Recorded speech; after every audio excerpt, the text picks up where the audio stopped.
नमस्कार जय भरत।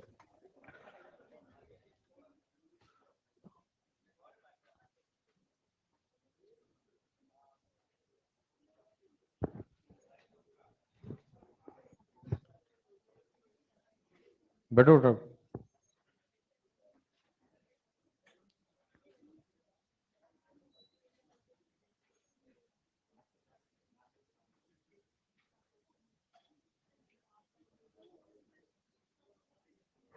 कहाँ तक पहुंच गए थे? आखिरी बात क्या हुई थी?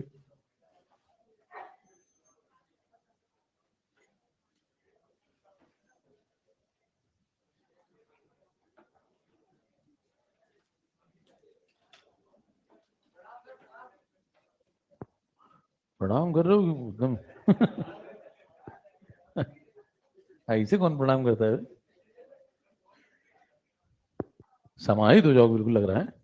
सवाल लगाना था, सवाल दिया था एक।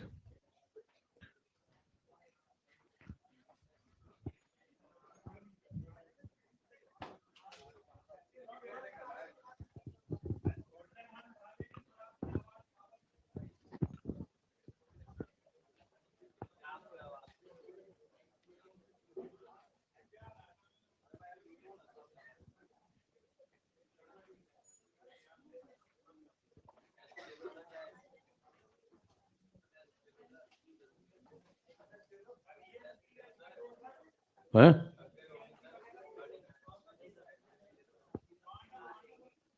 काय में आए होंगे? अच्छा, सही है। बढ़िया हो गया हो तो काम को याद कर लें। आपका तीसरा अल्फाबेट पूरा हो गया। डी पे चलें? ये लगाएं। ये ग्रेकार दिया तक घर तो गए होंगे आप, लेकिन सवाल वहां तक नहीं पहुंचा है। अब देखिए इसमें क्या कर रहा है, कैल्शियम नाइट्रेट का एक सॉल्यूशन है और एक सिल्वर नाइट्रेट का सॉल्यूशन है। दोनों को मिक्स किया है। आपको बताना है कि जो रिजल्टेंट सॉल्यूशन होगा उसमें नाइट्रेट आयन की क्या मोलैरिटी होगी। तो जब दोनों को मिक्स करेंगे तो ये भी कैल्शियम नाइट्रेट टूटेगा, AgNO3 भी टूटेगा। ये टूटेगा, एक मोल अगर इसका तोड़ें तो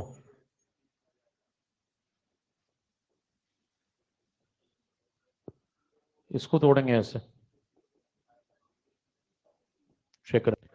सबसे पहला काम यहाँ पे क्या करें, इनको मल्टीप्लाई करें। ये एक वेसल है जिसके अंदर ये सॉल्यूशन है। मोलैरिटी में अगर वॉल्यूम इन ml मल्टीप्लाई करेंगे तो क्या आ जाएगा? मिलीमोल। बराबर किसके? सॉल्यूट के। तो 100 × 1 करो, कितने मिलीमोल आ गए इसके? 100 मिलीमोल। इनके 0 0। फिर जब ये टूटेगा, स्ट्रॉन्ग इलेक्ट्रोलाइट 100 में से 100 जाएगा तो ये कितना बनेगा? 100। और ये कितना बनेगा? सारा मामला किस में चल रहा है? मिलीमोल में। तो ये जो 100 बने ये इसके मिलीमोल आ गए, 200 इसके मिलीमोल आ गए। अगले पे है। अगला काम क्या करें, इनको मल्टीप्लाई करें। ये एक दूसरा सॉल्यूशन है, डिफरेंट सॉल्यूशन। इसमें कितने मिलीमोल है? 100। 100 में से ये भी 100 जाएगा तो ये कितना बनाएगा? इसके 100 और इसके भी 1:1 का रेशियो।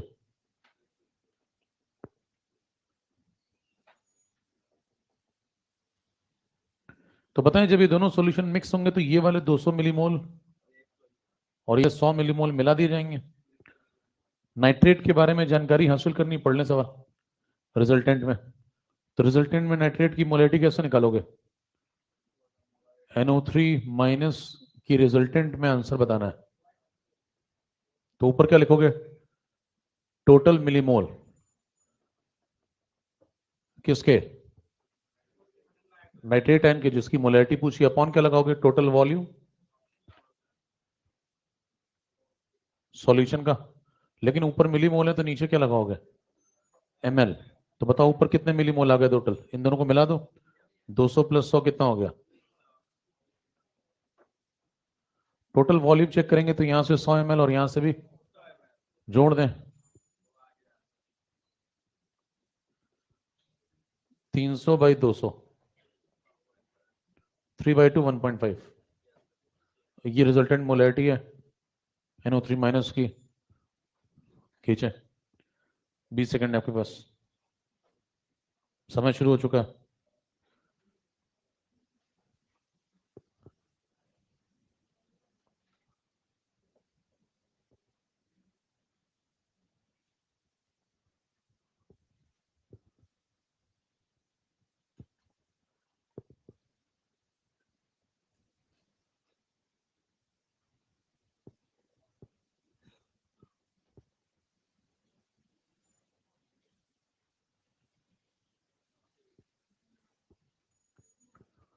अब इसका जुगाड़ सुने।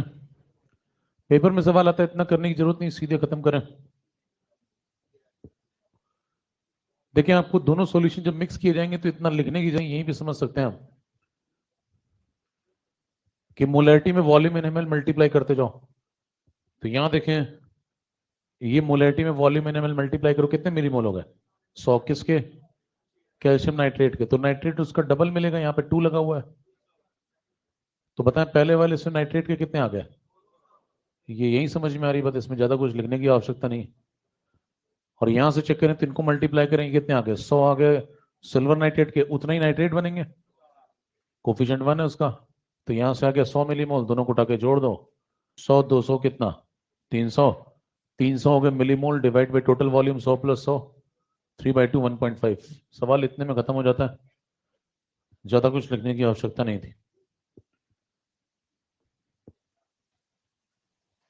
क्वेश्चन नंबर 10,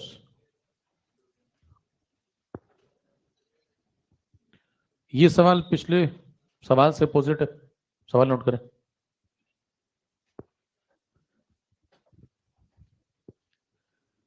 इस बार आयन का डेटा दिया, उससे सॉल्यूशन मोलैरिटी निकालनी है।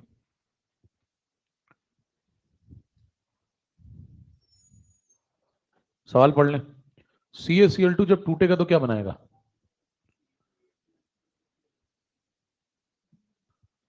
अब बताएं, उसने कहा डेटा में कि इतने आयन बनते हैं, किसके? क्लोराइड के। 3.01 10⁻22 आयंस। तो मोल निकाल लोगे यहां से, Na डिवाइड कर दो।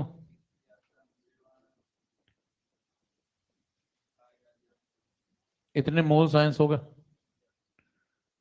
उड़ाओ इसको। तो 1/2 यहां से 1/10 1/20।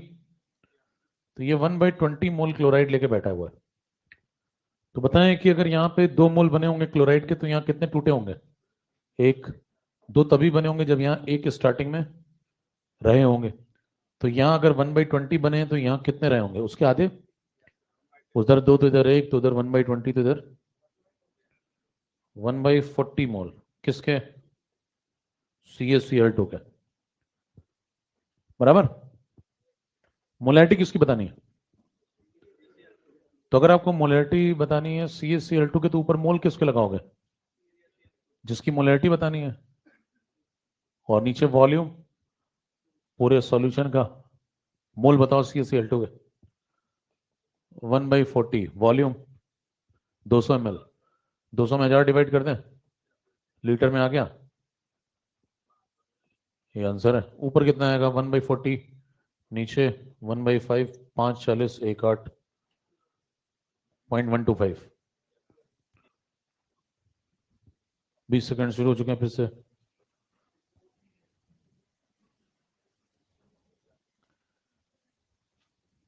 बिना कुछ बोले आगे बढ़ जाएंगे उसके बाद। नहीं नहीं, प्लीज इज नॉट वैलिड। संभावना खत्म होती जा रही है।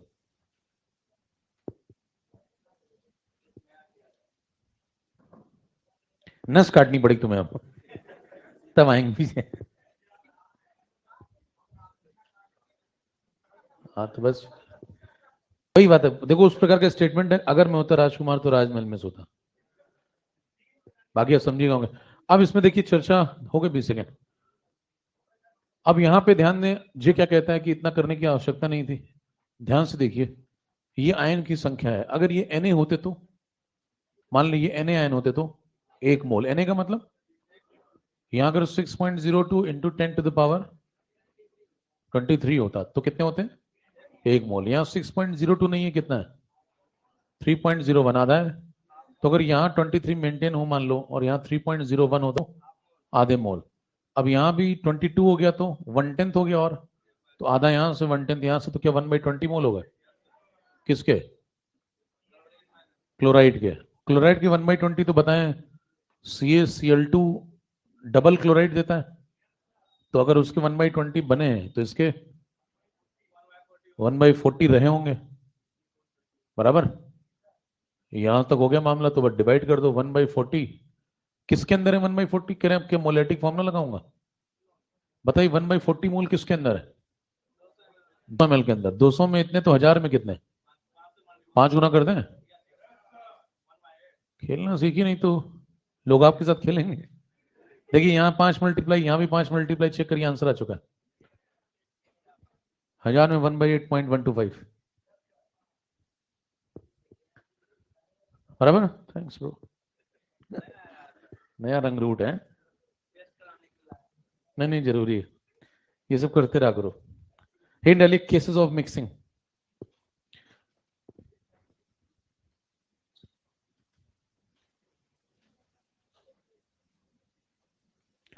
केसेस ये हो गया ना, चले।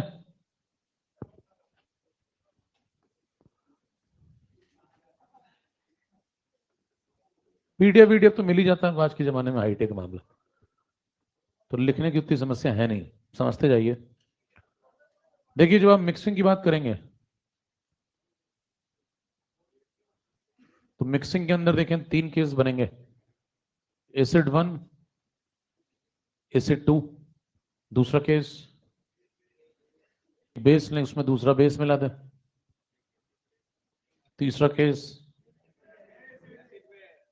एसिड में बेस मिला दें। कहने चौथा नहीं पढ़ोगे, बेस में एसिड।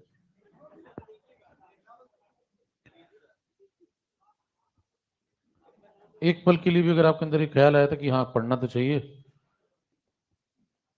तो वही ओरिजिनल थे आप। प्लीज आगे आइए। अब देखिए यहाँ पे क्या है, अगर इसकी नॉर्मेलिटी मान लें N1 है, इसका वॉल्यूम V1 है, इसकी N2 V2, यही यहाँ भी डेटा है।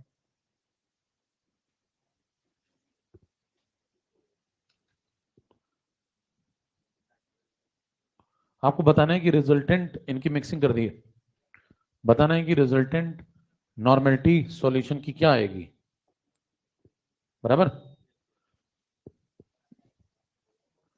आओ शुरू करें, पहले में आइए। पहले वाले में देखिए, जब एसिड में एसिड मिलेगा तो दोनों के ग्राम इक्विवेलेंट जोड़ दो, क्योंकि दोनों का नेचर एक जैसा है। ये टोटल ग्राम इक्विवेलेंट हो गए, टोटल वॉल्यूम से डिवाइड कर दो, ये नॉर्मेलिटी आ गई इफेक्टिव। इसमें आप रिजल्टेंट निकालेंगे, दोनों बेस बेस एक जैसा नेचर है, दोनों OH देते हैं, तो दोनों के ग्राम इक्विवेलेंट जोड़ दो, टोटल वॉल्यूम से डिवाइड कर दो, ये रिजल्टेंट नॉर्मेलिटी है सॉल्यूशन की। ये किसकी नॉर्मेलिटी बता रहे हैं? Normality of resultant solution. तीसरे में आइए, इसमें देखिए एक एसिड एक दूसरा बेस है, तो दोनों एक दूसरे को खत्म करेंगे, एक प्रोटॉन देगा एक OH देगा, तो आपको माइनस करना पड़ेगा और मॉड लगाना पड़ेगा। मॉड इसलिए लगा रहे हैं क्योंकि पता नहीं कौन ज्यादा निकल जाए, जो जिंदा बचेगा अपने आप बाहर आ जाएगा मॉड लेकर के पॉजिटिव बन के, और नीचे वॉल्यूम V1 प्लस। तो ये 3 फॉर्मूले पढ़ के लोग समझते हैं उनका हो गया कि काम, लेकिन यकीन माने बात खत्म हुई नहीं है, बल्कि आधी भी नहीं हुई। सवाल की तरफ बढ़ेंगे, 10 सेकेंड। नहीं नहीं ये सब नहीं करना, दिमाग में काउंटिंग करिए।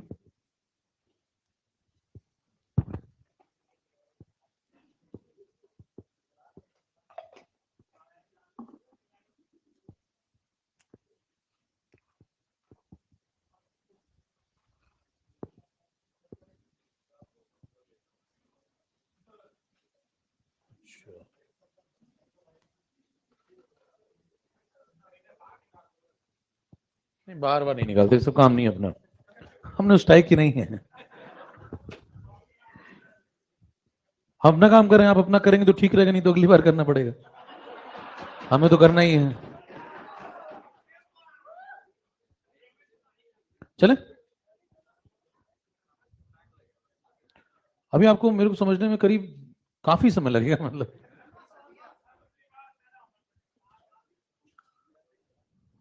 आइए प्रश्न लगाएं, इससे अच्छा ये पढ़ेंगे। सवाल नोट करिए जल्दी से।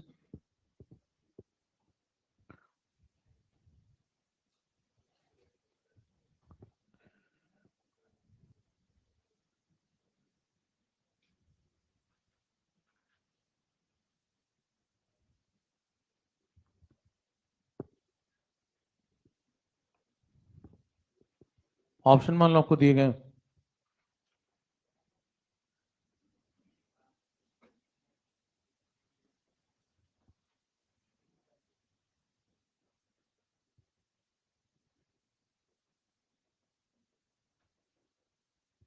ठीक है। केस पहचानिए, ये कौन है एसिड, ये भी क्या है स्ट्रॉन्ग एसिड, दोनों मिला दें तो एसिड 1 में एसिड 2 मिलाया आपने, दोनों स्ट्रॉन्ग है। तो ये वाला केस चल रहा है फर्स्ट केस। तो जब आप इनकी मिक्सिंग करेंगे तो सबसे पहले क्या लगाएं, फॉर्मूला लगाना चाहते हैं तो मान लो ये पूछा रिजल्टेंट की नॉर्मेलिटी बताओ, तो सबसे पहला काम क्या करें, अगर फॉर्मूला छोड़ दें थोड़ी देर के लिए, इसको इससे मल्टीप्लाई करें। अगर आप नॉर्मेलिटी में वॉल्यूम इन ml मल्टीप्लाई करेंगे तो MEQ आते हैं, बराबर। तो बताएं 100 इंटू 0.3 30 MEQ किसके, ये 30 MEQ HCl के। इसको मल्टीप्लाई करें 200 इंटू 6 1200, एक डेसिमल,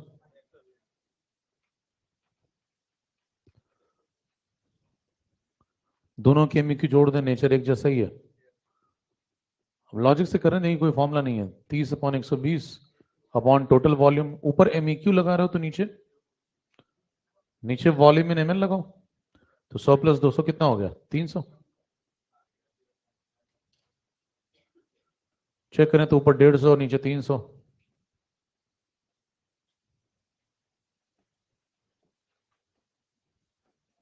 0.5 नॉर्मल, पहला आंसर। अब उस फॉर्मूले में लगाते तो भी आपको ये मिल जाता, वही है N1V1 प्लस N2V2, लेकिन उसमें इसके बारे में जिक्र नहीं है फॉर्मूले में। अब सवाल नंबर 2 पे आए, कह रहे हैं नॉर्मेलिटी बताओ H2SO4 की, लेकिन किसमें, यहां पे रिजल्टेंट और ऐड कर लें।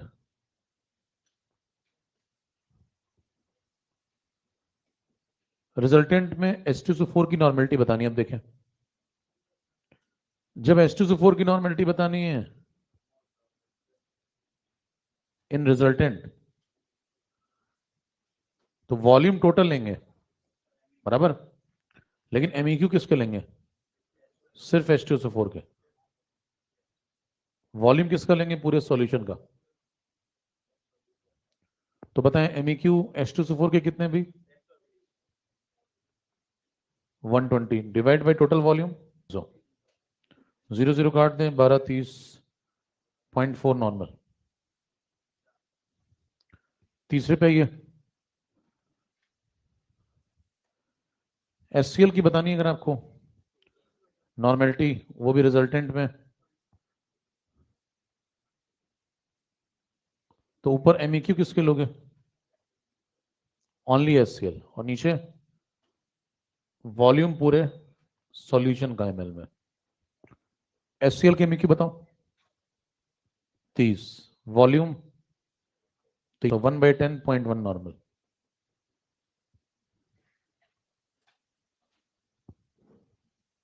ठीक है,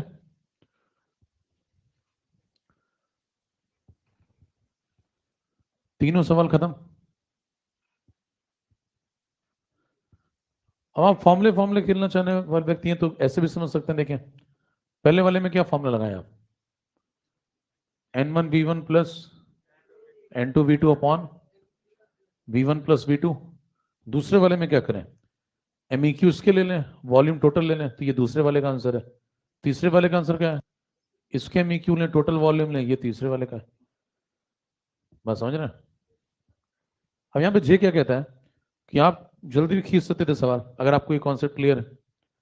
वैसे फॉर्मूले वाली जनता है तो ऐसे देख लें, H2SO4 को आपने N2 माना है तो N2V2 upon V1 plus V2, ये इसका आंसर है। HCl का आंसर क्या आ जाएगा? तो ये है तीनों के आंसर। ये फॉर्मूला फॉर्मूला चल रहा है। तो पीछे तो एक ही फॉर्मूला हुआ था, यहाँ तीन बातें होंगी। इतना करने की भी आवश्यकता नहीं थी, अगर आपका चलता है तो यही खत्म कर लें बात को, ऊपर ऊपर मल्टी करें। कितना? 30। यहाँ पे 206, 1200, 1 डेसिमल 120, इसके 30 और इसके, ठीक है। तो पहले दोनों को जोड़ लें, 30 120 कितना हो गया? 150 में डिवाइड कर दें, कितना टोटल वॉल्यूम कितना? तो ये हो गया 1/2.5 नॉर्मल। ये हो गया टोटल। टोटल निकल जाने के बाद अगर आपने ये निकाल लिया है तो ये निकालने की कोई जरूरत ही नहीं थी। बताएं इसका आंसर कितना निकल चुका है? अगर इसका आंसर निकल चुका है 0.4, तो 0.4 को निकाल के 0.5 में से बराबर क्यों घटा सकते हैं, समझ में आ रही बात? तो अगर अगला 0.4 नॉर्मल निकल चुका है तो इसमें से इसको माइनस कर दें, अगला वाला क्या आ जाएगा? तो तीनों सॉल्व करने की जरूरत थी नहीं। कारण समझे उसका? ये अगर इसमें से माइनस कर दें तो क्या ये आ जाएगा? पहले वाले में से दूसरा वाला माइनस कर दें तो क्या तीसरा वाला आ रहा है? लिख लें। तो बात को ऐसे लिख लें, यहाँ पे इसकी जो वैल्यू है वो इन दोनों के समेशन के बराबर है। कारण क्या है? वॉल्यूम कॉमन है, एमईक्यू डिफरेंट।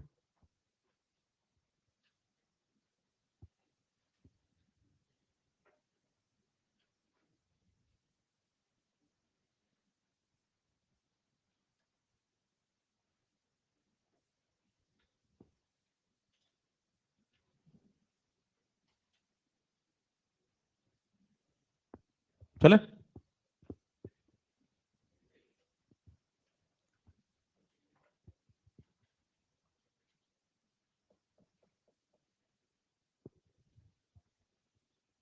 तो तीन सवाल बन सकते हैं यहाँ पे, तीनों खत्म। आगे बढ़िए।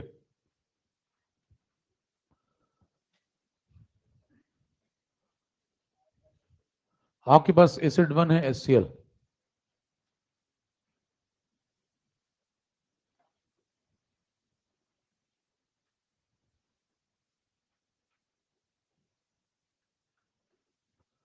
एसिड 1 में बेस 2 मिला दिया मान लो, और दोनों का डेटा दिया है। पहले वाले में HCl है, दूसरे में ले लो NaOH।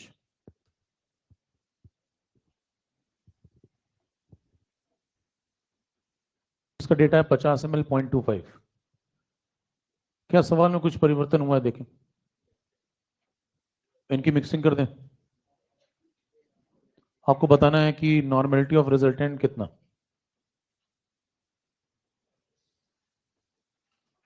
ऑप्शन दे देगा कुछ आपको।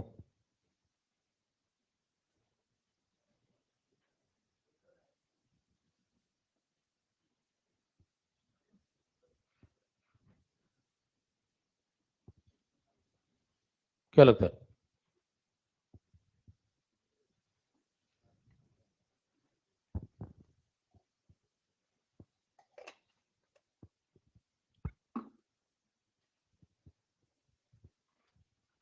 अगर आप लॉजिकल तरीके से सवाल को लगाएं, चेक करें। पहला वाला HCl, दूसरा वाला NaOH, मल्टीप्लाई करो, 100 इंटू 0.1 कितना हो गया? और बाकी छोड़ो, पहले ये बताओ 100 इंटू 0.1 कितना हो गया?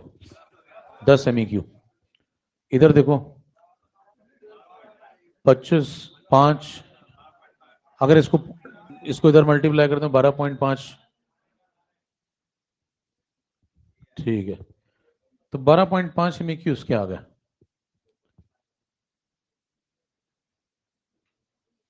अब बताएं क्या दोनों एक दूसरे को पूरा खत्म कर देंगे?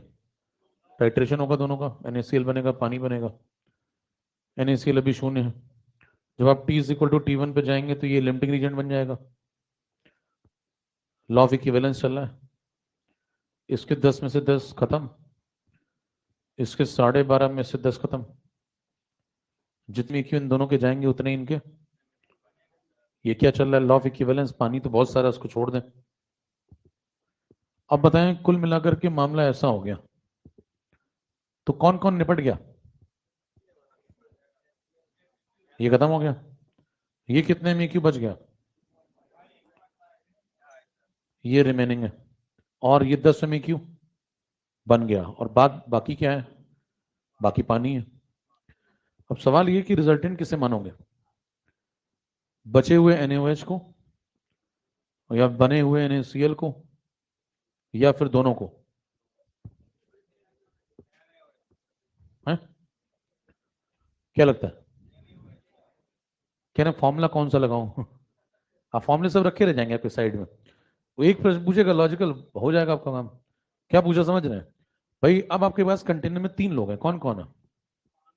एक तो NaOH है जो बच गया, एक NaCl है जो बन गया, और एक पानी है बाकी।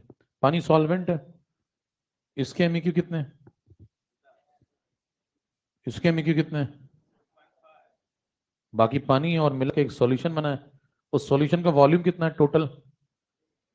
ये तो जुड़ेगा ना भाई। तो 150 ml है। सब मिला करके आपके पास 150 ml का सॉल्यूशन है। पानी वानी सब उसमें काउंट हो गया है। अब सवाल ये है कि इसके अंदर तुम्हें बताना है ढूंढ करके कि रिजल्टेंट किसे मानोगे। बचे हुए NaOH को कितने लोग कहते हैं? अच्छा, बने हुए NaCl को? कोई नहीं कहता? दोनों को? अच्छा, कुछ कहते नहीं। कहें जैसे बाकी लोग कहें वही ठीक है। ध्यान दें, जब 2 व्यक्ति की लड़ाई में कोई एक व्यक्ति जिंदा बच जाता है, तो जो जिंदा बच जाता है वही रिजल्टेंट होता है। देखिए, ये एसिड है, ये बेस है, दोनों का न्यूट्रलाइजेशन हुआ, एक मर गया, एक जिंदा है, तो जो जिंदा है वही रिजल्टेंट है। तो रिजल्टेंट आप किसे मानेंगे? बचे हुए, रिमेनिंग, और डिवाइड पे क्या करेंगे? वॉल्यूम किसका? पूरे सॉल्यूशन का। किसमें? NaOH की बताओ कितने में क्यों? 2.5। वॉल्यूम टोटल बताओ ऊपर देखिए। 2.5 अपॉन 150, 5/300 लिख दें उसको। 5/300 160। ये आंसर। अभी शांति से बैठे रहे, सब पता चल जाएगा।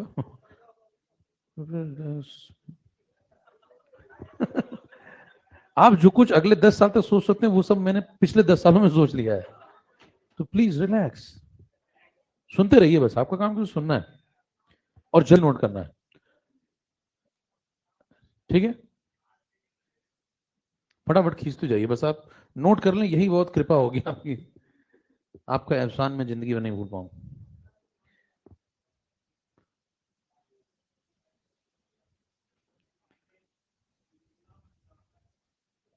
अब दूसरे प्रश्न को सुने। ये पहला प्रश्न समझ में आ गया इसमें? तो एक लॉजिक दिमाग में पहले सेट करें कि 2 व्यक्तियों की जब लड़ाई होगी तो अगर कोई जिंदा बच जाएगा तो जो जिंदा बचेगा वो हमारा रिजल्टेंट कहलाएगा। तो अगर प्रश्न ये है कि नॉर्मेलिटी ऑफ रिजल्टेंट बताएं, तो आप बचे हुए व्यक्ति की बात में, जो बन गया है उसको कंसीडर नहीं करेंगे। तो क्या इसका ये मतलब समझा जाए कि सिस्टम में NaCl प्रेजेंट नहीं है? नहीं, प्रेजेंट तो है। तो एक दूसरा प्रश्न बना सकते हैं NaCl के सम्मान में। मान लीजिए कोई कहे कि मेरे NaCl का क्या, तो कहेंगे तुम्हारे लिए एक नया क्वेश्चन बनाते हैं। ये पहला क्वेश्चन था। पहला क्वेश्चन क्या पूछा था उसने? Find out the normality of. ठीक है, दूसरा प्रश्न सुनिए, इसी का सेकेंड पार्ट, डेटा यही है, फाइंड आउट द नॉर्मेलिटी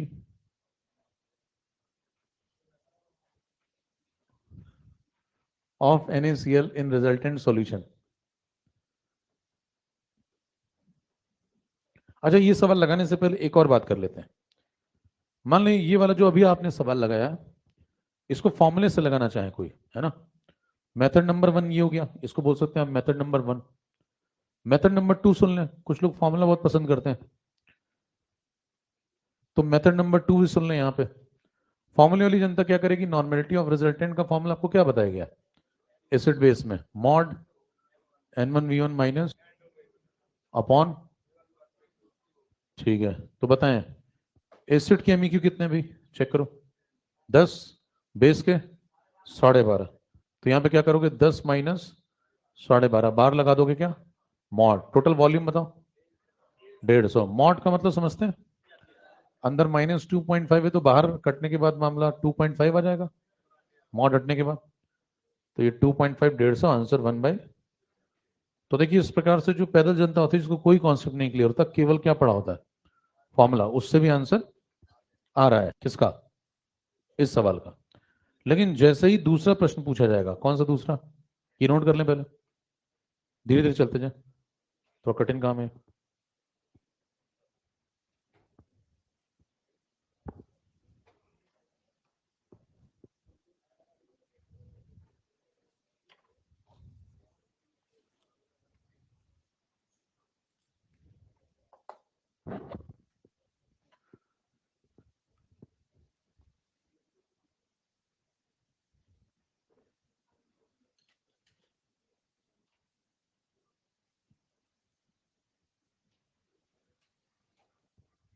चले अगला। अब ये सवाल है उसका सेकंड पार्ट। अब आप कहेंगे इसमें कौन सा फॉर्मूला लगाऊं। अब आप एक ही चीज पढ़ के गए, मान लीजिए कोई भी आपसे पूछता है एसिड बेस मिलाया है, तो आप शुरू हो जाते हैं mod N1 minus N2V2 upon V1 plus V2। अब ये आ गया, फैल जाएगा मामला। तो इसमें फॉर्मूला मत लगाएं, लॉजिक लगाएं। बताइए कंटेनर में कौन कौन है, बना हुआ NaCl और बचा हुआ NaOH और पानी। टोटल वॉल्यूम सॉल्यूशन का 150 ml। अपने अंदर की महिलाओं को संभाल के रखें, ठीक है। पुरुष रूपी महिलाएं जो आ जाती हैं बीच में। देखिए यहाँ पे NaCl, यहाँ NaOH। NaCl के MEQ कितने बताएं पीछे से, 10 MEQ, और इसके ढाई, इसके ढाई बचे थे ना। अरे भगवान से डो, ढाई बचे थे। इधर देख लो तुम तो, बहुत मासूम। ये देख, फाइनली बराबर सब हो जाने के बाद, तो ये रिजल्टेंट का सीन है ऐसा। अब अगर वो जानबूझ के आपसे पूछ रहे हैं कि नहीं इसकी नॉर्मेलिटी बताओ रिजल्टेंट के अंदर, तो फिर आप ऑब्वियस सी बात है किसके एमईक्यू लेंगे ऊपर, जिसकी पूछ रहा है वो। तो ऊपर किसके एमईक्यू लगाए जाए, NaCl के। टोटल वॉल्यूम कितना लगाएंगे पूरे सॉल्यूशन का, बराबर है। बताओ एमईक्यू NaCl के, वॉल्यूम सॉल्यूशन का आंसर। तो अब ये आंसर कब तक आपको, जब वो आपसे साफ साफ पूछे कि NaCl की बताओ वैल्यू। अगर रिजल्टेंट केवल लिखा है तो इसका मतलब जो बच गया उसकी बात करेंगे। दो सवाल क्लियर, इसमें कोई फॉर्मूला नहीं लगेगा, लॉजिकल सवाल है। ये हो गया अभी तक जो आपने पढ़ा, ये हो गया केस नंबर 1। केस नंबर 1 बोलते हैं इसको। केस नंबर 1 में कितने कितने एमईक्यू थे, एक के 10 और दूसरे के 12.5। सवाल कितने लगाए, दो। कौन से, रिजल्टेंट जो जिंदा बच गया वो दो तरीके से, और दूसरा प्रश्न क्या लगाया, NaCl। केस नंबर 2 पे आइए।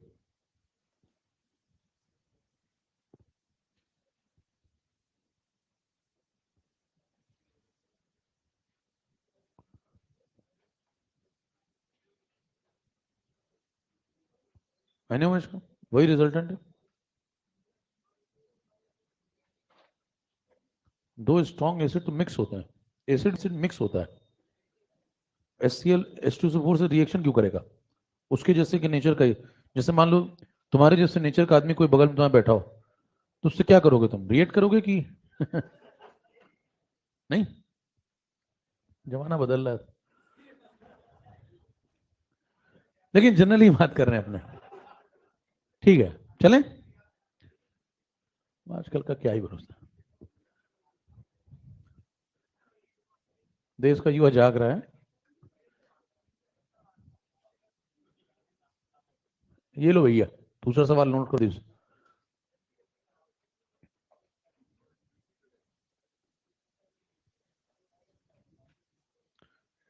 एकदम मुंह बंद करके नोट करते जाओ बस तुम, अपने आप सब कुछ सही होगा।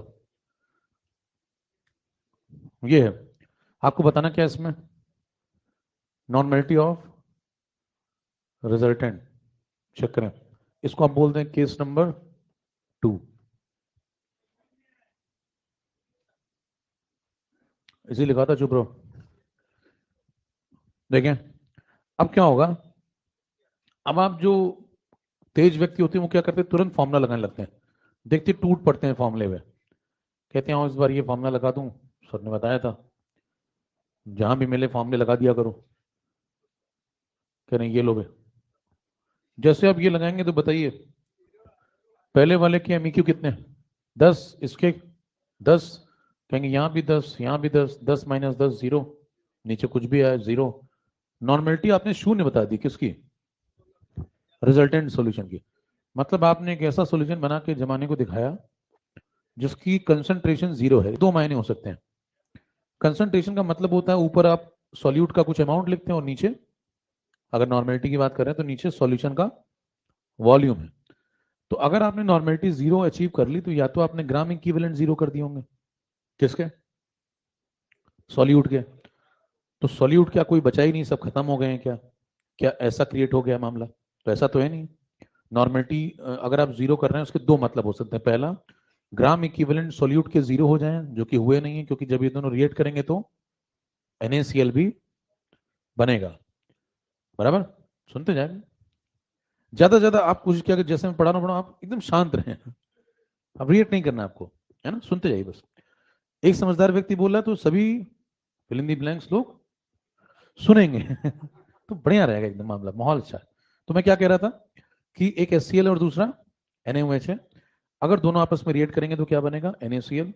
अगर आपने नॉर्मेलिटी कहा शून्य तो इसका ये मतलब हुआ कि सिस्टम में पानी के अलावा और कोई भी मौजूद नहीं है, सॉल्यूट कोई बचा ही नहीं है। लेकिन ऐसा है नहीं, NaCl भी सिस्टम के अंदर बचा हुआ है, तो गलती है। या फिर आप दूसरा मतलब निकालें नॉर्मेलिटी शून्य कहने का, तो आप ये कहेंगे कि वॉल्यूम इनफाइनाइट हो गया, और वॉल्यूम इनफाइनाइट तो हुआ नहीं, वॉल्यूम तो लिमिटेड है। तो पूरी तरीके से मतलब वो आंसर गलत है। कौन सा वाला, जो अभी लोग कह रहे थे नॉर्मेलिटी शून्य वाला। तो ये फॉर्मूला क्या यहाँ पे लग रहा है, नहीं। तो इस फॉर्मूले की एक लिमिट है, हर जगह इसको लेकर के मत पिल जाया करिए। अब मुद्दा यह है कि कॉन्सेप्ट क्या काम करेगा, कॉन्सेप्ट बिल्कुल काम करेगा हर जगह। तो इसीलिए मैंने आपको पहला सवाल भी जो बताया था वो दोनों विधियों से बताया था। आइए कॉन्सेप्ट पे लौटिए। कॉन्सेप्ट पे लौटेंगे तो t इज इक्वल टू 0 पे इनको मल्टीप्लाई करें कितने, इसको मल्टीप्लाई करें तो ठीक है। NaCl शून्य है, पानी तो बहुत सारा है।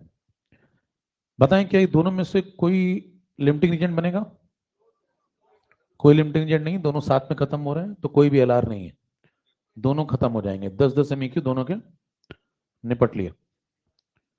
जब 10-10 दोनों के निपट लिए तो बताइए इसके कितने बनेंगे, बाकी पानी है। अब ये सिस्टम में बचा नहीं, ये भी सिस्टम में। आपसे पूछा जाए प्रश्न, बताओ कि नॉर्मेलिटी ऑफ रिजल्टेंट बताना है।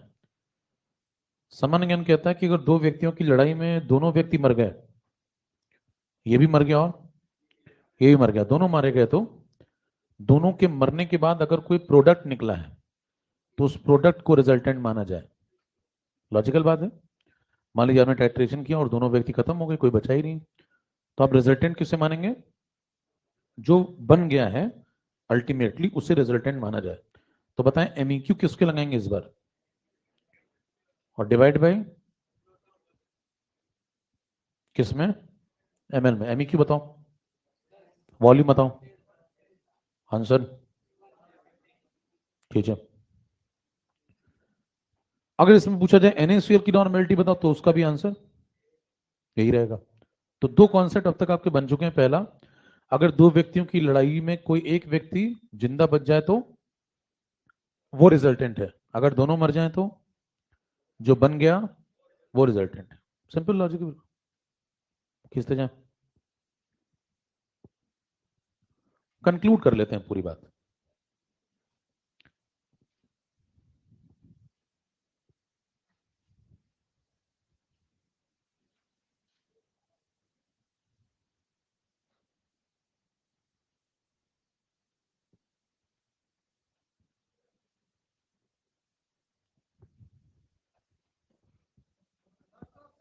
हम्म, 5 सेकेंड और है।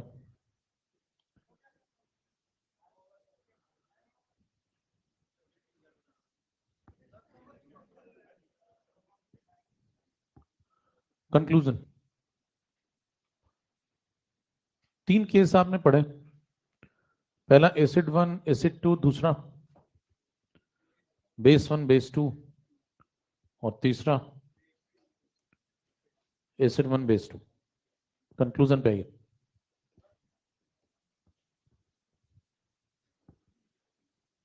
देखिए जब पहले आप एसिड 1 और एसिड 2 को मिलाएंगे तो इस केस में वो तीन सवाल आपसे पूछ सकता है।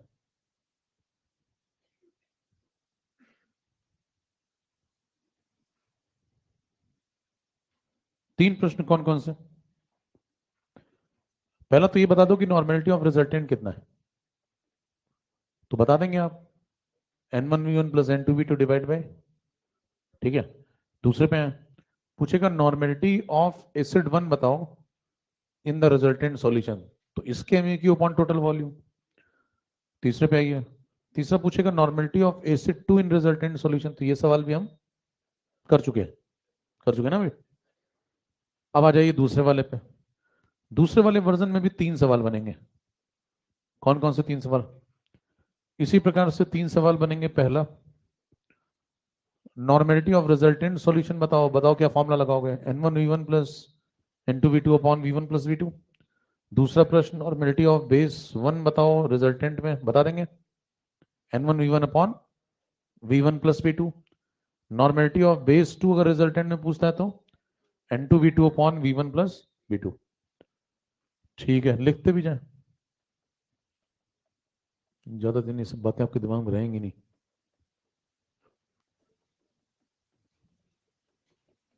तो ये सब लॉजिकल बातें, इसमें कोई फॉर्मूला नहीं है। अगर आप इसको फॉर्मूले की नजर से देख रहे हैं तो क्या ही बुरा, शब्द क्यों वेस्ट करूं अपने।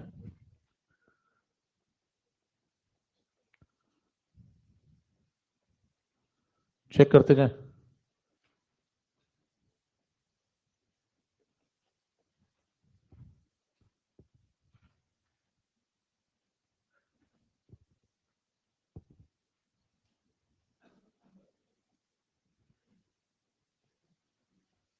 तो अभी तक ध्यान से अगर आप देख पा रहे हो तो 6 सवाल आपके सामने निपट चुके हैं। अब आ जाए एसिड 1 बेस 2 पे। अगर इसका सवाल आता है तो आपको पहला प्रश्न जो पूछेगा वो पूछेगा कि नॉर्मेलिटी बताओ रिजल्टेंट की। अब इसके अंदर केसेस बनेंगे। इसके अंदर कितने केस बनते हैं? तो इसके अंदर आपको टोटल मिलेंगे 3 केस। तो क्या क्या पूछेगा इसमें? या तो पूछेगा रिजल्टेंट की बताओ। अब रिजल्टेंट में भी दो तीन बातें हैं, इस पे अलग से चर्चा कर लेते हैं, इतना खींचने पहले।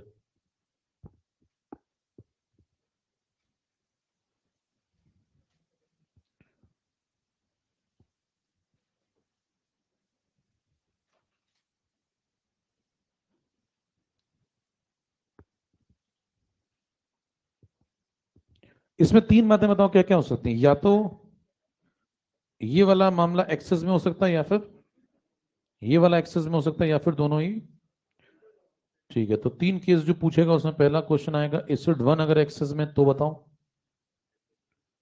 बेस 2 अगर एक्सेस में है तो बताओ, तीसरा दोनों इक्वल अमाउंट में है तो बताओ। क्लियर? तो इसको थोड़ा अलग से डील कर लेते हैं, बाकी तो क्लियर है मामला। इस पे आ जाइए। तीसरे वाले में जो तीन केस बनेंगे उनको अलग से डील कर लेते हैं, थोड़ा सम्मान दे दें उनको।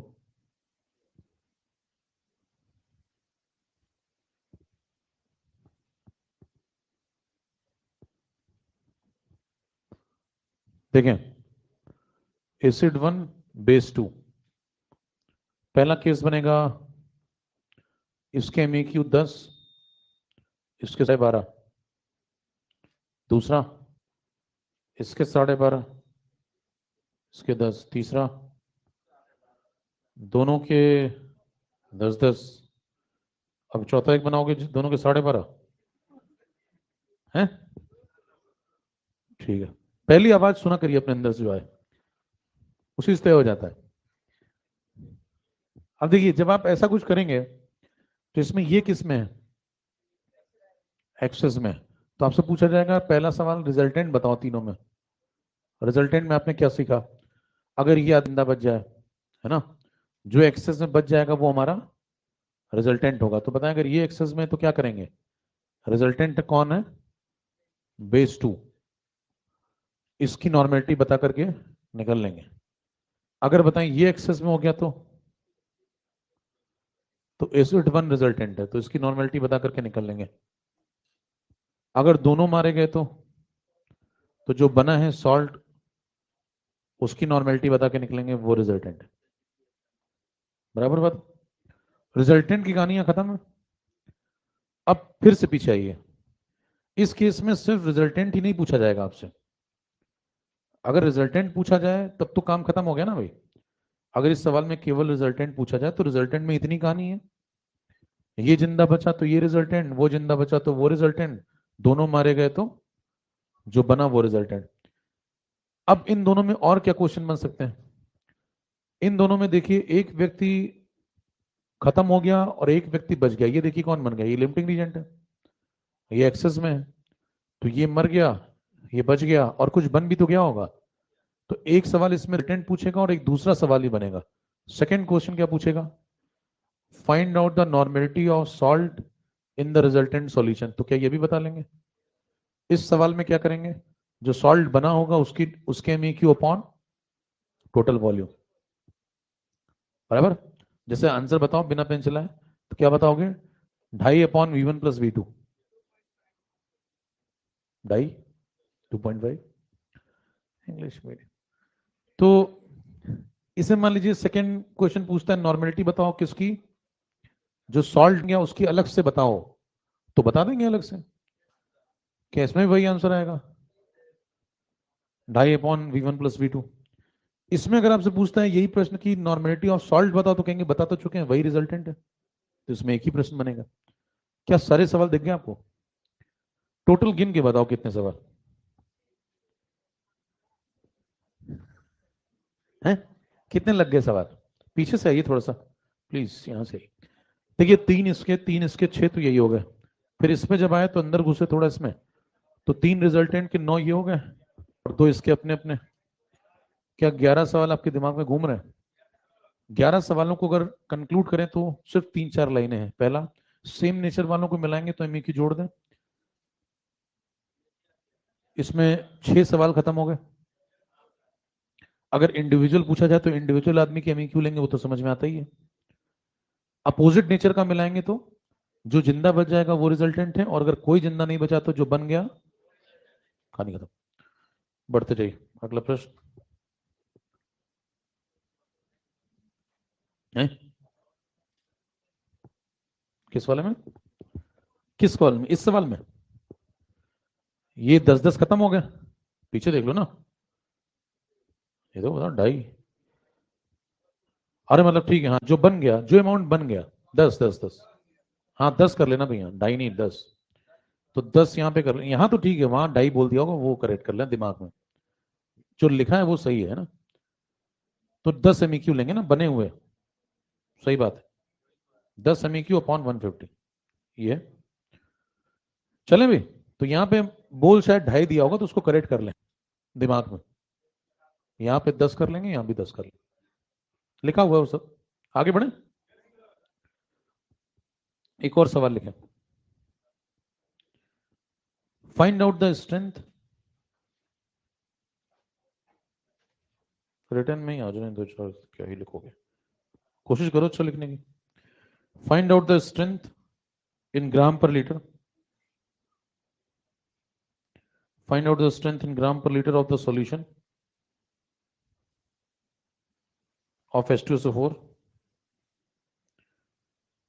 comma 12 ml of which 12 ml of which is neutralized by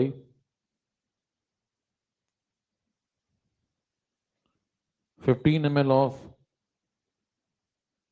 N/10 NaOH। बस इसी क्या का इंतजार कर रहे थे? आओ अब लिख लेते हैं। एक क्या भी जरूरी होती थी? तुमने मुझसे ज्यादा उम्मीद कर ली थी नहीं?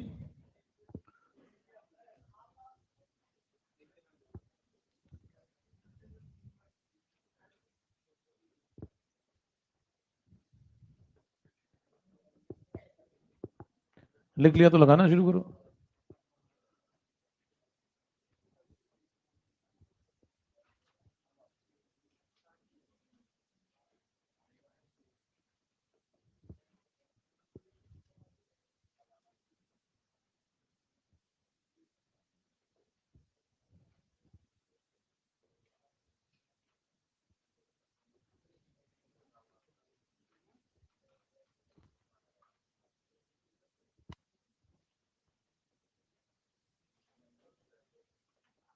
ये ऑप्शन ले लो।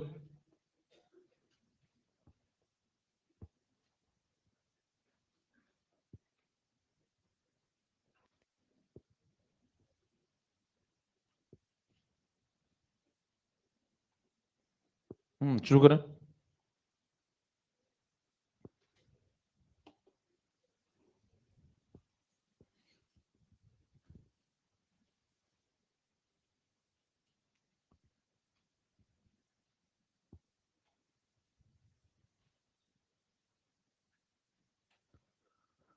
अब ये न्यूट्रलाइजेशन का सवाल है, इसमें कोई रिजल्टेंट आपसे नहीं पूछा है, कह रहा है कि ये H2SO4 है, इसको इसके साथ न्यूट्रलाइज कर दिया। तो क्या करोगे, दोनों को अगर व्यक्तियों को न्यूट्रलाइज करना है तो क्या तरीका होगा, दोनों के ग्राम इक्विवेलेंट या मिलीग्राम इक्विवेलेंट बराबर कर लो। तो मान लें इसके ग्राम इक्विवेलेंट जो भी आपने निकाले और इसके ग्राम इक्विवेलेंट यूज किए, अगर वो दोनों सेम हो जाएं तो दोनों एक दूसरे को पूरा निपटा देंगे। तो लगा दो N1V1 इज इक्वल टू, ये फॉर्मूला आपने एक जगह और लगाया था, पेज पलट के देखेंगे तो आपको मिलेगा कि आपने डाइल्यूशन में भी लगाया था, लेकिन जब आप डाइल्यूशन में लगा रहे थे तो बात अलग थी और यहां पे बात क्या अलग है बताओ है? क्या अलग है दोनों, मांगे वापस, दोनों में क्या अलग बात है? वहां पे जो ग्राम इक्विवेलेंट थे डाइल्यूशन के समय, वो यहां पे भी उसी व्यक्ति के ग्राम इक्विवेलेंट थे और यहां पे भी उसी व्यक्ति के ग्राम इक्विवेलेंट थे। जैसे HCl का सॉल्यूशन था, उसमें पानी डाल दो तो इधर किसके ग्राम इक्विवेलेंट थे, पुराने वाले HCl के, और उधर जो नया सॉल्यूशन है उसमें HCl के, लेकिन थे किसके, HCl के थे, वो अलग कॉन्सेप्ट था। ये क्या है, इसमें इधर वाले ग्राम इक्विवेलेंट किसके हैं, ये H2SO4 के हैं, और उधर वाले यानी दिखने में फॉर्मूला एक जैसा लेकिन कहानी दोनों में अलग अलग, समझ रहे हो? तो हर फॉर्मूला एक जैसा नहीं होता कि आप सोचें कि इसको वहां लगाया था क्यों, यहां क्यों लगा रहे हैं। बताएं, आप चेक करें।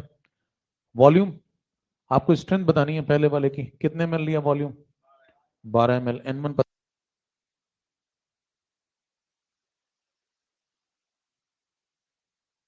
हेलो हेलो, हाँ इधर आ जाओ, N2 बताओ, 1/10, वॉल्यूम बताओ 15, सॉल्व करो यहाँ से N1,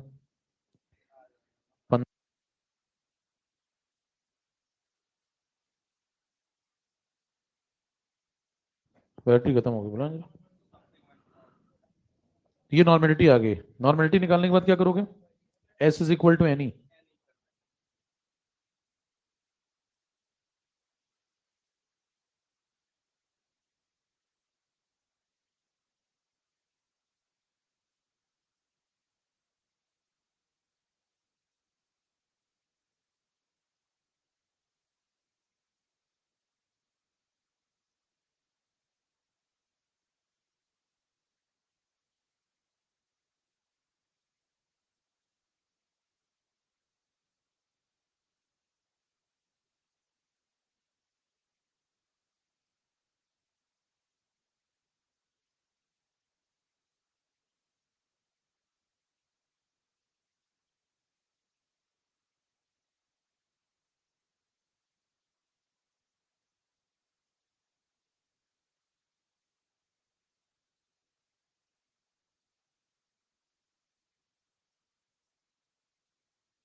ठीक है भाई, S is equal to any लगा लें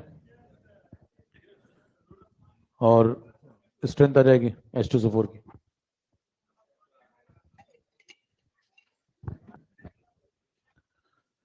ठीक है, अगले पे आइए, थोड़ी बहुत चल रही। अगला प्रश्न, आपके पास दो बॉटल हैं,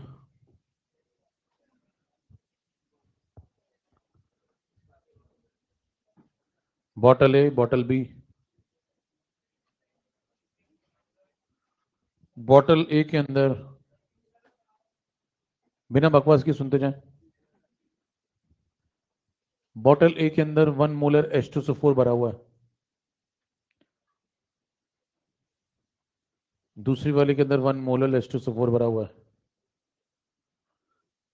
सवाल ये, विच बॉटल इज मोर कंसंट्रेटेड?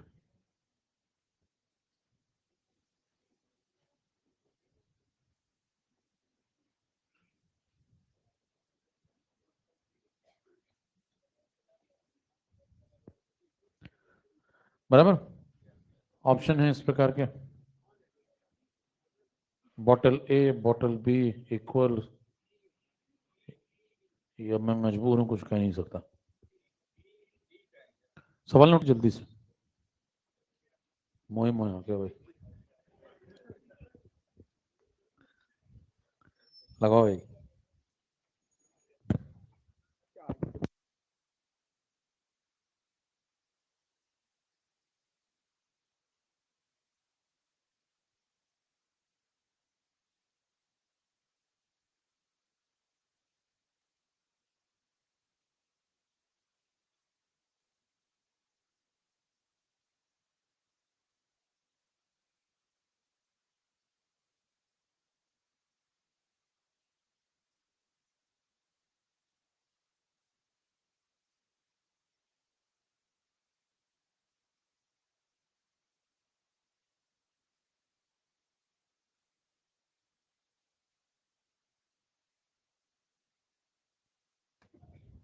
मोए मोए, ठीक है। चलो देखो, विच बॉटल इज मोर कंसंट्रेटेड,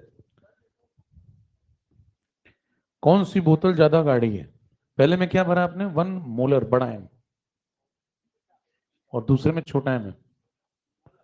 प्रश्न देखिए इस प्रकार से है कि जैसे मान लीजिए दो व्यक्ति हैं आपके सामने, और आपसे कहा जाए कि एक 100 केजी का है, एक 50 केजी का है, या एक 100 केजी का है, एक 100 ग्राम का है, एक 100 केजी का है, एक 100 ग्राम का है, तो आप क्या कहेंगे? 100 दोनों है तो क्या दोनों बराबर मास के हैं? ऐसा तो नहीं है। केवल वैल्यू थोड़ी देखेंगे, यूनिट भी देखेंगे, एक केजी में और दूसरा, वैसा ही कुछ माहौल है। तो आइए दोनों को डिकोड करिए। पहला, 1 मोलर, इसका मतलब बताओ। अगर हमने 1 लीटर का सॉल्यूशन लिया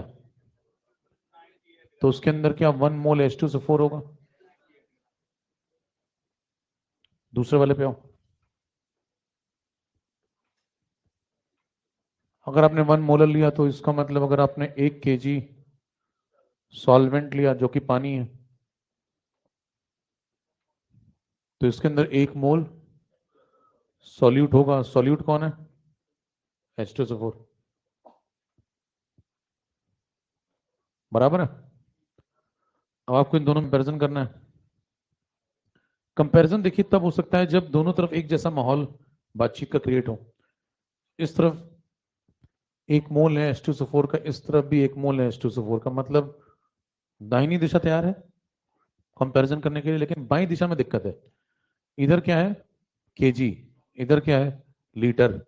इधर कौन है सॉल्यूशन, उधर कौन है सॉल्वेंट, तो बड़ा अंतर है, उसको एक जैसा बनाना पड़ेगा माहौल, तब कंपैरिजन पे बातचीत हो सकती है। तो बनाते हैं। अब कैसे बनाएंगे वो देखें। 1 केजी सॉल्वेंट है तो क्या उसकी जगह पे 1000 ग्राम सॉल्वेंट लिख लें? 1000 ग्राम पानी है सॉल्वेंट हमारा, तो उसकी जगह 1000 ml लिख लें? बोलो। और इधर कितना हो गया? सेम सेम 1 मोल सॉल्यूट H2SO4। पहले वाले को थोड़ा मॉडिफाई कर लिया, देखिए अब दोनों तरफ इधर भी वॉल्यूम और इधर भी वॉल्यूम, लेकिन इधर कौन है सॉलिड। थोड़ा इसको भी खोलते हैं, मान लें इसको लिखते हैं 1000 ml, चलेगा? 1000 ml सॉल्यूशन कितने, ठीक है। अब थोड़ा थोड़ा मामला मैचिंग मैचिंग हो गया, लेकिन अभी इधर कौन है? इधर सॉल्वेंट। तो दोनों तरफ एक जैसा माहौल तैयार करना पड़ेगा। तो अब बताएं, अगर आपसे कोई कहता है कि यहाँ पे 1000 ml पानी के साथ 1 मोल H2SO4 डिजॉल्व है, तो सॉल्यूशन का वॉल्यूम कितना होगा? 1000 से कुछ ज्यादा या 1000 से कम, या 1000 ही होगा?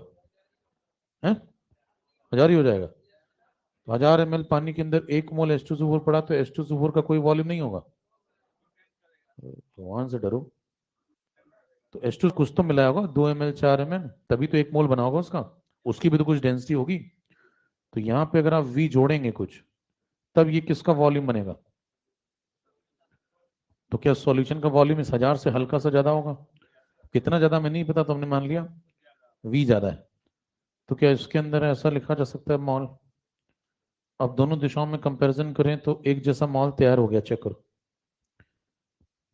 इधर भी कौन है? 1000 ml सॉल्यूशन। इधर कौन है? 1000 से ज्यादा ml सॉल्यूशन। दूसरी तरफ 1 मोल H2SO4, इधर 1 मोल H2SO4। अब मान लो कोई आदमी आपसे प्रश्न पूछे कि एक कंटेनर लिया मैंने, एक छोटा सा मग ले लो और एक बड़ी सी बाल्टी ले लो या टब ले लो, ऐसा दोनों में मान लो तुमने पानी भरा, इसमें भी लबालब और उसमें भी लबालब, फिर दोनों में तुमने हरा रंग डाला, ठीक है? तो इसमें भी हरा रंग डाला तुमने, एक पैकेट मुर्गा छाप, और इसमें भी तुमने हरा रंग डाला, वही सेम एक पैकेट मुर्गा छाप ब्रांड, सेम ब्रांड है।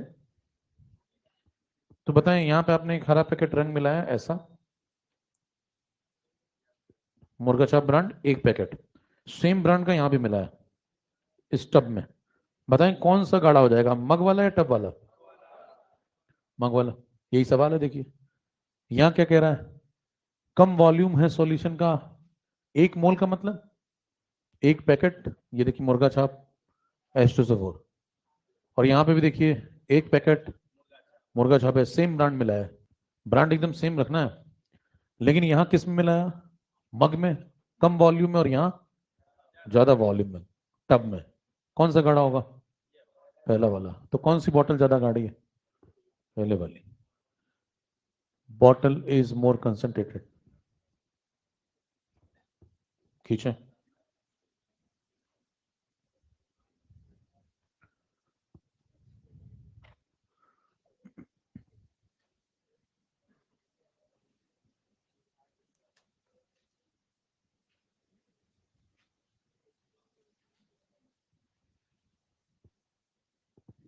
फटाफट नोट करें।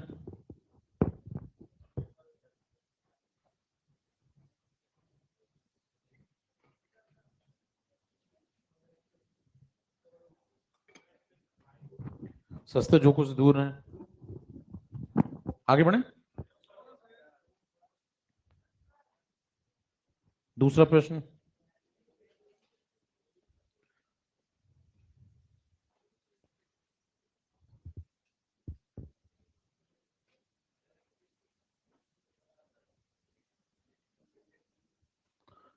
ठीक है, तो अगला सवाल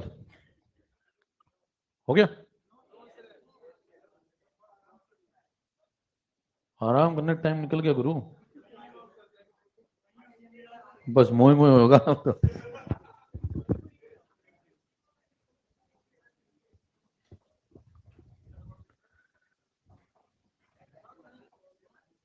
अब पीडीएफ से आप थोड़ा सा संपर्क स्थापित करें, पीडीएफ का प्रयोग करिए, डाउनलोड करके आनंद उठा सकते हैं आप। अगला प्रश्न। मान लीजिए आपके पास फिर से दो बॉटल हैं, पहली वाली के अंदर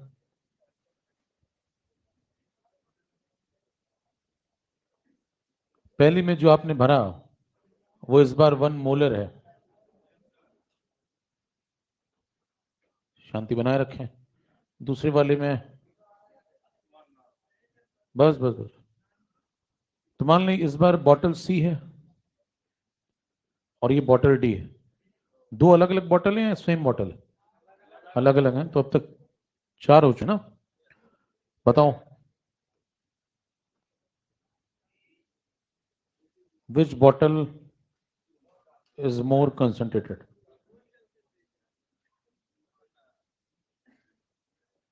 बताइए भाई। सी वाली डी वाली इक्वल कह नहीं सकते। अब ये बोलने के बाद जो टाइम पास आप कर रहे हैं उसमें नोट करिए,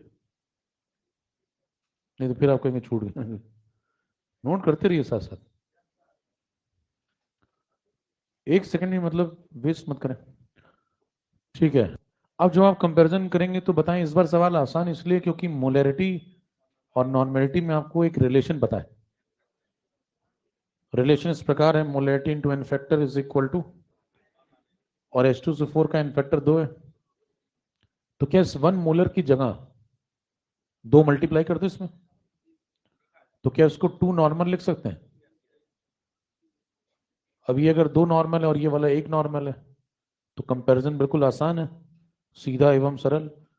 ये 2 नॉर्मल H2SO4 है, यूनिट भी देखो सेम ही है नॉर्मल, और ये वाला 1 नॉर्मल है, तो कौन गाढ़ा है? 2 नॉर्मल वाला। जैसे आपसे पूछा जाए 100 केजी का आदमी है और एक 60 केजी का आदमी है, कौन भारी है? सीधे बता देंगे 100 वाला, यूनिट सेम है।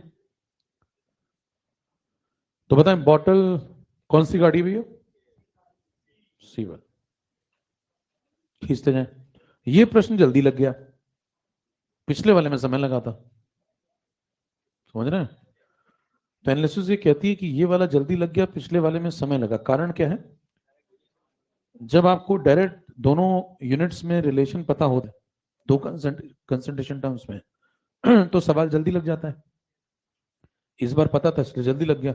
पिछली बार बड़ा एम था और छोटा एम था, उनमें आपको कनेक्शन नहीं पता है। अगर कनेक्शन पता होता तो ये सवाल भी बहुत जल्दी लग जाता, ये सब इतना करने की जरूरत नहीं पड़ती। तो अब हमें अगली चीज क्या पढ़नी चाहिए? किसमें? बड़े एम और छोटे एम। क्या कनेक्शन का मतलब क्या होता है? रिलेशनशिप है ना। ठीक है, तो रिलेशन पढ़ना हम लोग को। क्या रिलेशन से कुछ पहले पढ़ लें जिससे काम बन जाए? क्या पढ़ लें बताओ पहले? इंडली कंपैरिजन। कहाँ पूछ रहा हूँ? इंडली कंपैरिजन, आई एम सॉरी, मैंने आपको गलत समझा। या टोटली अंडरस्टैंड। इंडली कंपैरिजन, देखिए कंपैरिजन से भी बात बन सकती है, जिससे अगर आपको ये पता चल जाए कौन सी यूनिट बड़ी और कौन सी यूनिट, तो उससे भी कंपैरिजन से भी बात। तो अभी पहला काम हम लोग कर लेते हैं, कंपैरिजन।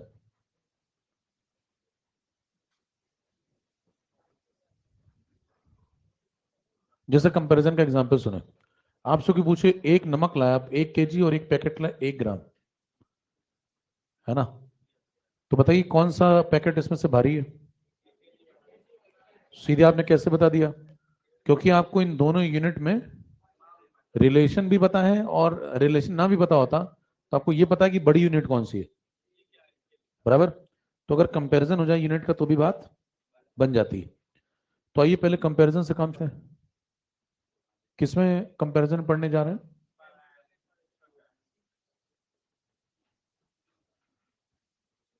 अब ये थोड़ा यहां से हल्का सा कठिन कार्यक्रम शुरू होगा, तो अपना जितना भी दिमाग है उसको एकत्रित करके सुने। हाँ, मान लें गिवन सॉल्यूशन है।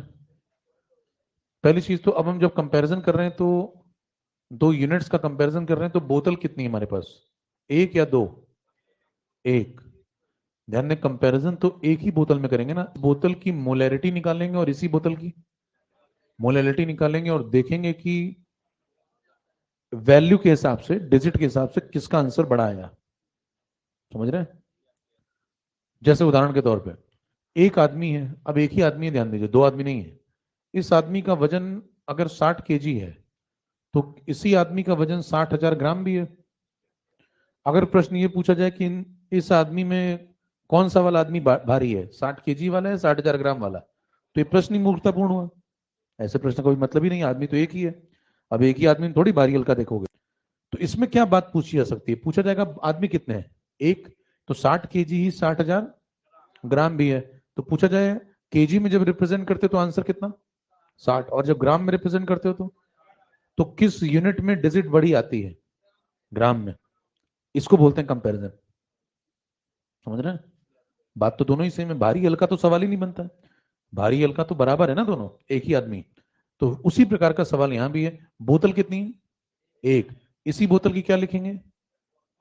मोलैरिटी। और इसी की क्या लिखेंगे? और फिर ये देखेंगे कि डिजिट वाइज किसका आंसर, समझ रहे? ठीक है। तो पहले हमने क्या लिखा है, एक गिवन सॉल्यूशन है और उसमें कुछ डेटा आपको दिया है।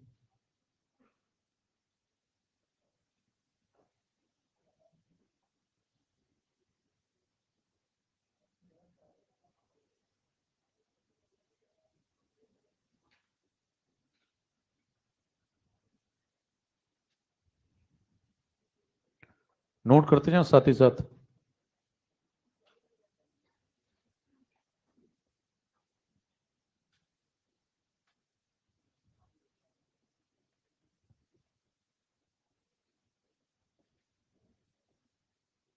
पहला वाला छोटा डब्ल्यू ग्राम, दूसरा वाला बड़ा डब्ल्यू ग्राम, डेंसिटी डी ग्राम पर एमएल सॉल्यूशन की, और सॉल्यूट M1। ये चार डेटा गिवन है। क्या क्या है चार डेटा समझना?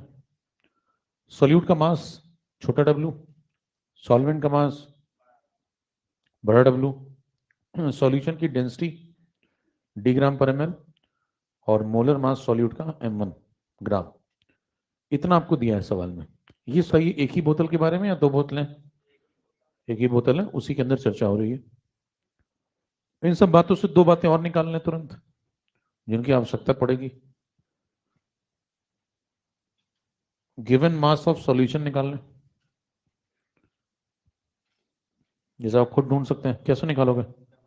इन दोनों को जोड़ दो, छोटा डब्ल्यू प्लस, तो ये गिवन मास हो गया। अगर कोई पूछता है वॉल्यूम ऑफ सॉल्यूशन की आवश्यकता पड़े कभी, तो mass is equal to volume into density, तो volume is equal to mass upon density. तो बताइए ये आंसर किस में आएगा? एमएल में। क्यों? ये किस में है? ग्राम में। ये ग्राम पर एमएल में है। ग्राम ग्राम कट गया एमएल। ठीक है, खींचे था। अपना मकसद क्या है? कंपैरिजन। रिलेशन अभी नहीं, अभी कंपैरिजन।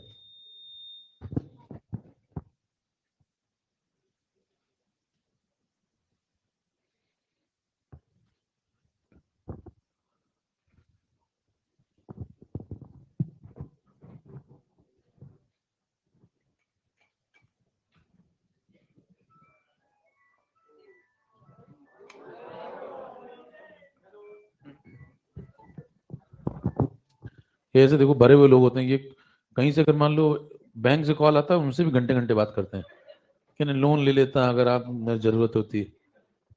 आपने फोन किया, मैं किसी को फिर भेजूंगा आपके नंबर, उसी से बात करते रहते हैं।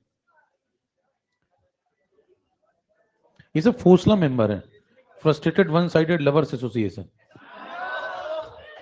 अब देखिए, मान लीजिए अब आपके पास एक ही बोतल है, उसका ये सब डेटा है।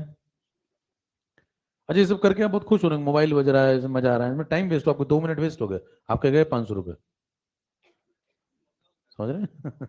2 मिनट वेस्ट किया आपने, 500 गए आपके। तो सुनते जाइए, आप कोशिश करिए कि ये सब मत करें। अब देखिए मेरा तो मीटर चल ही रहा है। तो अब ये चल रहा है मामला। अब ये अगर चल रहा है तो मैं किसी का समय वेस्ट नहीं करता, आप अपना ही करते हैं। तो अब ये चल रहा है, तो इसमें आपको बताना है बोतल कितनी है, बताइए, एक या दो? ठीक है, एक बोतल में ही आपको उसकी मोलैरिटी ढूंढनी पड़ेगी इसी से, और मोलैरिटी ढूंढनी पड़ेगी। ठीक है, शुरू करते हैं। तो पहले सबसे मोलैरिटी ढूंढे। मोलैरिटी बताओ, मोल्स किसके? सॉल्यूट। वॉल्यूम सॉल्यूशन किस में? ठीक है, सॉल्व करेंगे। सॉल्यूट की मोल्स, उसका गिवन मास छोटा डब्ल्यू, मोलर मास M1। ठीक है, वॉल्यूम ऑफ सॉल्यूशन, ये देखो, देख रहे हैं किस में है? लीटर में ले आओगे? छोटा डब्ल्यू बड़ा डब्ल्यू अपॉन डेंसिटी, ये हो गया ml में। अब इसमें डिवाइड करो कितना? ये। अब ये मामला आ गया, थोड़ा सिस्टमैटिक लिख लो इसको। ये ऊपर चला जाएगा,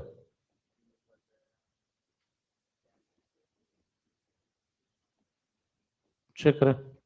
मामला है क्या? क्या बगल में आइए, बगल में क्या कार्यक्रम करना है? छोटा एम, छोटा एम का फॉर्मूला ऊपर सॉल्यूट मोल, नीचे मास किसका? सॉल्वेंट का। किस में? शुरू करें। मोल्स तो यही रहेंगे ना, W/m1। सॉल्वेंट का मास बड़ा W ग्राम में, 1000 डिवाइड करेंगे तो 1000 यहां आ जाएगा। आमला केजी में हो गया, सेट कर लें। थोड़ा सिस्टमेटिकली लिख लें इसको।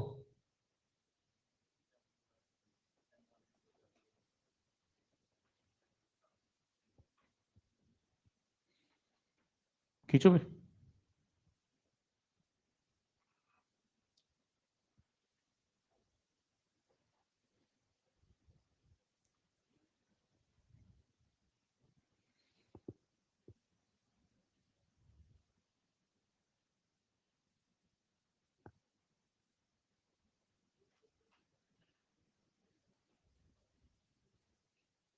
अब इसमें 3 केस बनेंगे, देखिए। इन दोनों में अगर आपको कंपैरिजन करना है, इस वाले में और उस वाले में, तो बोतल अभी कितनी है? एक है या दो हो गई? एक ही है, ध्यान रखें। तो एक ही बोतल है, उसी की मोलैरिटी और उसी की मोलैलिटी। अब दोनों में ये देखना है डिजिट वाइज किसका आंसर ज्यादा आता है। तो दोनों अपने कंपैरिजन करवाएंगे, तो जो कॉमन आदमी वो तो कट जाएंगे ना कंपैरिजन में। कॉमन कौन कौन है उसको छोड़ते जाए। ये है, देखिए, ये छोटा डब्लू है। साइलेंट कर लो भैया,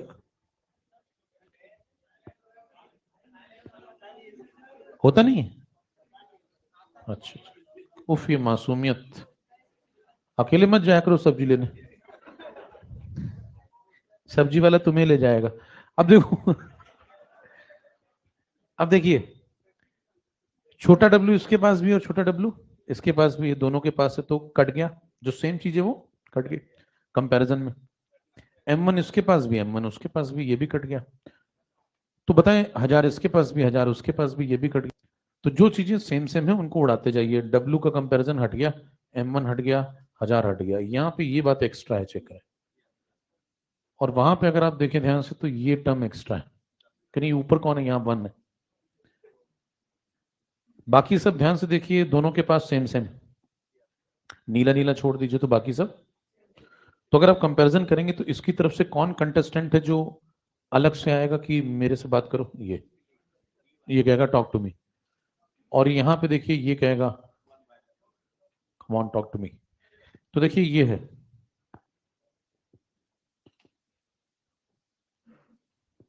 ये दो लोग हैं क्या? इन दोनों में कंपैरिजन होगा। बड़ा एम कहता है मेरे इससे बात करो, छोटा एम कहता है मेरे इससे बात करो। अब इन दोनों में कंपैरिजन करिए और डिसाइड करिए कि किसका आंसर डिजिट वाइज बड़ा आएगा। कंपैरिजन करते समय केस नंबर 1 बनाए। केस नंबर 1 में अभी मौका दे देंगे थोड़ा सा। एक्वस सॉल्यूशन है मान लें, कहीं पे लिखा है aqueous solution. Generally aqueous solution के ही सवाल आपके पास आते हैं, क्योंकि जो आप प्रश्न लगाते हैं वो बहुत डाइल्यूटेड सॉल्यूशन होते हैं। लैब में आप कभी जाएं तो उसमें HCl भरा है, मान लो बोतल में, सॉल्यूशन बना हुआ है, तो कैसा होता है? बहुत गाढ़ा होता है, बहुत डाइल्यूटेड होता है। तो लैब में डाइल्यूटेड ही यूज किए जाते हैं।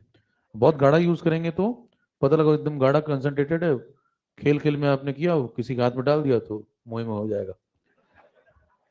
तो एक्वस सॉल्यूशन लेते हैं। एक्वस सॉल्यूशन में क्या होता है? डेंसिटी जो सॉल्यूशन की होती है वो लगभग लगभग पानी के आसपास ही होती है।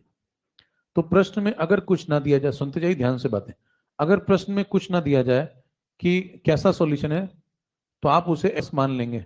नंबर एक बात, पानी की प्रेजेंस अगर लिखी है, पानी सॉल्वेंट है, तो एक्वस मानना ही है। कुछ ना दिया जाए तो भी एक्वस मानेंगे। और डेंसिटी कितनी मान लेंगे आप? 1 के आसपास। जब ऐसा हो जाएगा तो इधर से आएगा बड़ा एम, उधर से आएगा छोटा एम। बोतल कितनी? एक या दो? ठीक है, बड़े एम की तरफ से ये है, बड़े एम की छोटे एम की तरफ से ये है।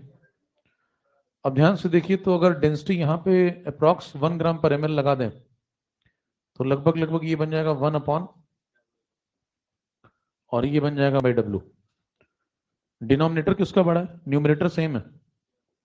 डिनोमिनेटर में देखिए ये बड़ा है इससे, तो अगर ये वैल्यू बड़ी है तो ये पूरी वैल्यू छोटी हो जाएगी। तो विजेता कौन निकला? छोटा एम विजेता।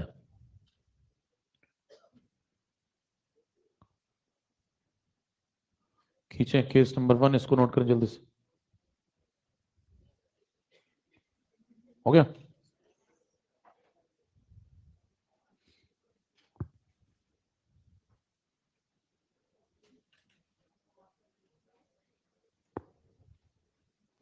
तो जनरली आपको प्रश्न में जो सवाल दिए जाएंगे, जनरली प्रश्न उसमें सभी में एक्वस मान के चलना है, अगर कुछ नहीं लिखता है तो। रुक जाओ, आवाज सुन लो। तो जब आपको सवाल के अंदर पहली बात तो कुछ ना लिखा जाए तो आप मान लेंगे एक्वस है मामला। नंबर एक बात, पानी की प्रेजेंस लिखी हो तो भी आप क्या मान लेंगे? एक्वस है। कई सवालों में साफ साफ लिख देगा कि डेंसिटी लगभग लगभग सॉल्यूशन की 1 ग्राम पर एमएल है, तब भी आप यही वाला केस फॉलो करेंगे। तो ये हमारा मेन केस है, लीडिंग केस है। जनरली ऐसा ही होता है सवालों में। तो 99% क्वेश्चन आपको यही मिलने वाले हैं। तो आप आंसर जनरली जो तैयार करेंगे वो क्या तैयार करेंगे? विजेता कौन होता है? छोटा है। दो केस और काल्पनिक आप सोच सकते हैं।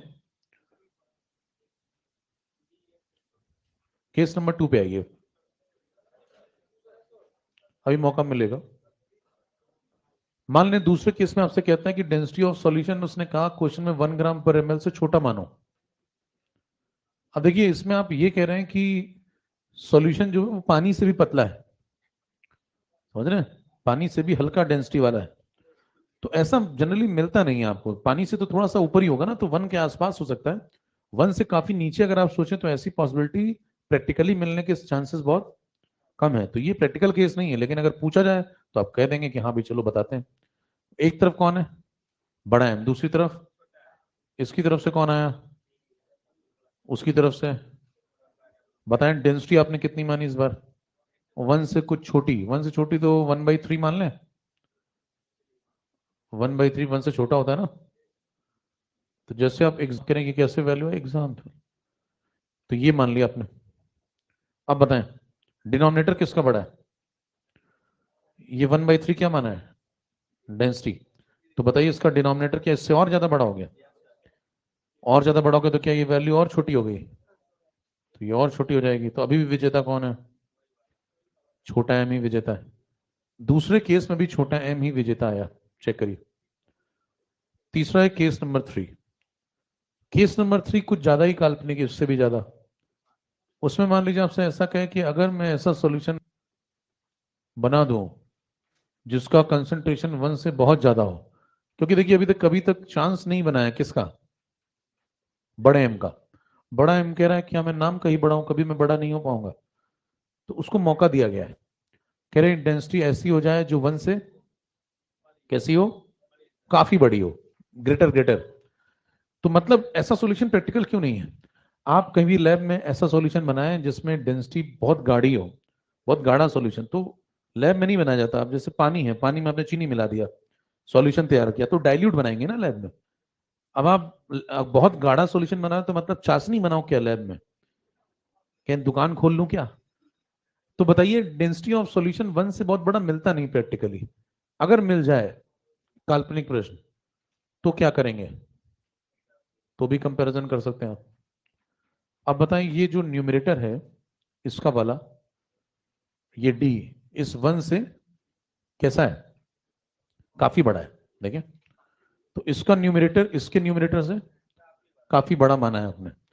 इसका डिनोमिनेटर इसके डिनोमिनेटर से तो पहले से ही बड़ा है। तो बताइए इस बार पहले वाले रेशियो की दो बातें समझिए। इस रेशियो में न्यूमरेटर भी दूसरे वाले के न्यूमरेटर से बड़ा है और डिनोमिनेटर भी दूसरे वाले के डिनोमिनेटर से बड़ा है। तब आपको देखना पड़ेगा कि कौन ज्यादा बड़ा है, न्यूमरेटर ने गैप ज्यादा क्रिएट किया है या डिनोमिनेटर ने ज्यादा गैप किया क्रिएट किया है। उससे तय होगा कि इन दोनों में से कौन जीतेगा। बराबर बात है। लेकिन इस बार चांस बन सकता है। किसका चांस बन सकता है? बड़े एम का भी चांस। तो आप कंफर्म तो कुछ नहीं कह सकते जब तक डेटा नहीं है, लेकिन आप ये कह सकते हैं बड़ा एम में भी लिखना ठीक है, तो बड़े एम का यहाँ चांस बन सकता है, क्योंकि हो सकता है कि इसका न्यूमरेटर इसके न्यूमरेटर से बहुत ज्यादा बड़ा हो जाए, डिनोमिनेटर उतना बड़ा ना हो पाए, तो नेट में ये आंसर थोड़ा सा बड़ा हो जाए और ये जीत जाए। तो यहाँ पे बड़े एम का कभी कभी चांस लग सकता है, लेकिन ये केस कैसा है? इन केस नंबर 1 2 3 में से आपको कौन सा केस फॉलो करना है? अगर कुछ नहीं कहता तो आपको कौन किसको जिताना है हमेशा? छोटे में खींचना। ये हो गया?